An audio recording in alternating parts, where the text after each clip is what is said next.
Selamat sore teman-teman, perkenalkan kami dari kelompok 7, izin mempresentasikan mengenai anggaran kinerja dan pengukuran anggaran kinerja. Sebelum kami mulai presentasi hari ini, izinkan kami mengaturkan panganjali umat. Om Swastiastu. Perkenalkan, nama saya Nikomi Oktaviani, absen 19, dan teman saya Imade Adi Ariasa, nomor absen 19. Pembahasannya, yang pertama ada keterbatasan anggaran tradisional, yang kedua ada anggaran dengan pendekatan NPM, yang ketiga ada perhitungan anggaran kinerja. Materi yang pertama yaitu mengenai keterbatasan anggaran tradisional. Anggaran tradisional merupakan pendekatan yang banyak digunakan di negara berkembang saat ini. Terdapat dua ciri utama dalam pendekatan ini, yaitu cara penyusunan anggaran yang didasarkan atas pendekatan inkrementalis, serta struktur dan susunan anggaran yang bersifat line item.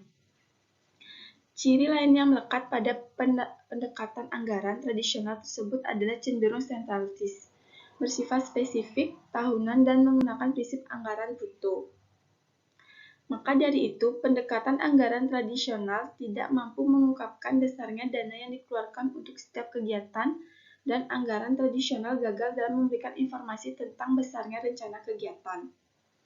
Ciri lain anggaran tradisional adalah struktur anggaran bersifat line item yang didasarkan atas dasar sifat dari penerimaan dan pengeluaran.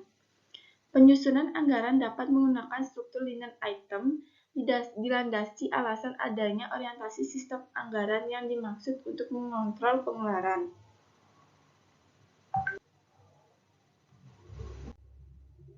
Materi selanjutnya mengenai keterbatasan anggaran tradisional. Yang pertama ada mahal dan memakan waktu. Proses penganggaran tradisional menghabiskan banyak waktu dan sumber daya di Departemen Keuangan dan unit bisnis individual sehingga hanya memberikan sedikit manfaat. Salah satu alasan mengapa penganggaran tradisional memakan terlalu banyak waktu adalah penggunaan spreadsheet yang mengandung efisiensi. Kemungkinan besar terjadinya kesalahan manusia, salah pemisahan tugas, dan formalitas yang tidak akurat. Yang kedua, kurangnya fleksibilitas. Penganggaran tradisional memberikan hasil yang tidak akurat dan tidak dapat diandalkan. Hal ini terutama disebabkan oleh spreadsheet yang tidak cukup fleksibel untuk memberikan penilaian yang lebih dinamis. Hal ini berarti alat penganggaran tradisional tidak hanya tidak tepat, namun juga tidak mampu memberikan gambaran lengkap mengenai kebutuhan bisnis. Yang ketiga, ada penganggaran tradisional terlalu terpusat. Kompleksitas pasar saat ini memerlukan pendekatan kolaborasi dalam pemberian penganggaran di antara berbagai bidang. Sebaliknya, sebagian perusahaan besar memperdayakan Departemen Keuangan untuk melakukan tugas ini. Proses anggaran merupakan salah satu dari sedikit peluang bagi berbagai fungsi bisnis untuk bekerja sama guna mencerminkan strategi dan posisi perusahaan. Sentralisasi proses penganggaran di tangan fungsi keuangan justru akan menghasilkan gambaran bisnis yang kurang akurat. Yang keempat, tidak ada hubungan antara strategi dan proses anggaran. Proses penganggaran tradisional berfokus pada pengukuran biaya dibandingkan menciptakan nilai bisnis, yang berarti inisiatif strategi merupakan prioritas yang lebih rendah. Ketika anggaran tidak selaras dengan pendorongan bisnis, proses tersebut mungkin dianggap sia-sia. Lalu materi selanjutnya mengenai anggaran dengan pendekatan NPM. Anggaran kinerja merupakan suatu penyempurnaan dari sistem anggaran tradisional. Perbedaan dengan anggaran tradisional adalah orientasi tidak hanya pada input namun juga output yang sangat erat kaitannya dengan tujuan yang ingin dicapai oleh organisasi. Anggaran kinerja disusun untuk mengatasi kelemahan yang disebabkan oleh tidak adanya tolak ukur yang digunakan untuk mengukur kinerja dalam pencapaian sasaran dan tujuan penyelenggaraan pelayanan publik. Prinsip-prinsip anggaran kinerja ada 5. Yang pertama ada transparansi. Transparansi adalah keterbukaan pemerintah membuat kebijakan pengeluaran daerah sehingga dapat diketahui dan diawasi oleh DPRD dan masyarakat. Yang kedua ada akuntabilitas. Akuntabilitas adalah sistem pertanggungjawaban publik yang mengandung arti bahwa proses penganggaran benar-benar dapat dipertanggungjawabkan kepada masyarakat dan lembaga perwakilannya. Yang ketiga ada value for money. Pengeluaran daerah harus didasarkan pada konsep value for money yang tercermin dari 3E. 3E tersebut adalah ekonomi, efisien, dan efektivitas. Yang keempat ada zero based budgeting. Penyusunan anggaran dengan menggunakan konsep zero based budgeting dapat menghilangkan incrementalist dan linen item karena anggaran diasumsikan mulai dari nol. Yang kelima ada planning, programming, dan budgeting system atau PPBS. Merupakan teknik penganggaran yang didasarkan pada teori sistem yang berorientasi pada output dan tujuan dengan penekanan utamanya adalah alokasi sumber daya berdasarkan analisis ekonomi. Baik, materi selanjutnya akan disampaikan oleh teman saya.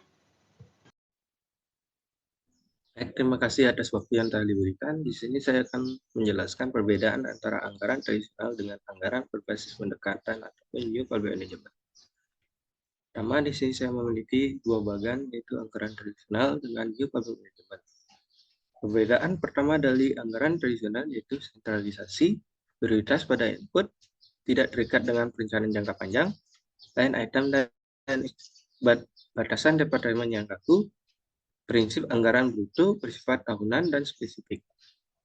Beda halnya dengan New Public Management sudah desentralisasi dan development management, prioritas pada input, output, dan outcome, utuh dan komprehensif dengan perencanaan jangka panjang, berdasarkan sasaran kerja, lintas departemen, sistematik dan rasional, bottom-up budgeting.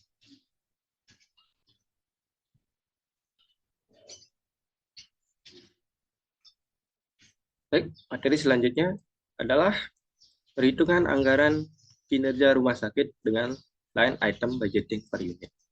Di sini saya memiliki bagian dari line item budgeting per unit.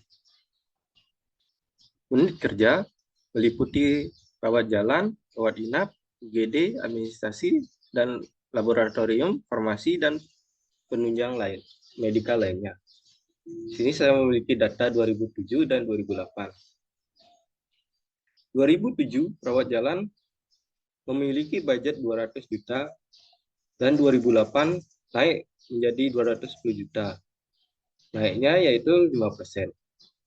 Rawat inap memiliki budget 350 juta di tahun 2007 dan di tahun 2008 naik menjadi 385 juta.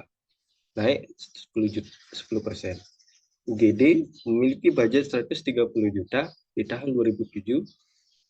Di tahun selanjutnya sudah naik menjadi 143 juta, yaitu naik 10%.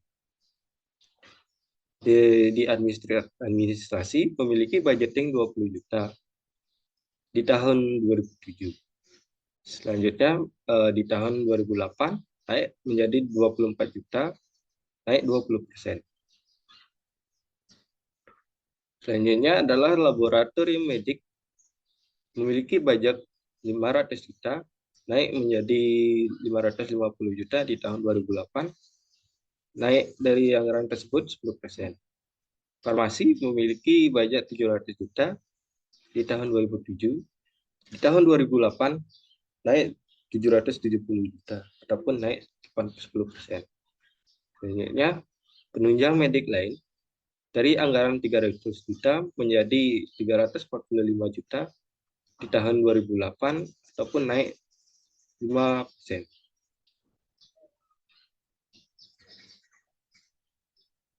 Selanjutnya adalah perhitungan anggaran kinerja rumah sakit dengan zero based budgeting. Di sini saya memiliki bagan berupa program subpabrak kesehatan atas kesehatan ibu, jenis layanan, jenis kegiatan, satuan rupiah, rencana tingkat pencapaian tahunan, sub total juta. Baik, bisa kita lihat dari bagan-bagan di sini, yaitu rawat jalan ibu hamil, kebugaran ibu hamil, promosi ibu hamil, emergensi persalinan, persalinan biasa, rawat inap. Selanjutnya adalah jenis kegiatan, pemeriksaan ibu hamil, senam ibu hamil, seminar ibu hamil, operasi persalinan, persalinan normal, perawatan persalinan.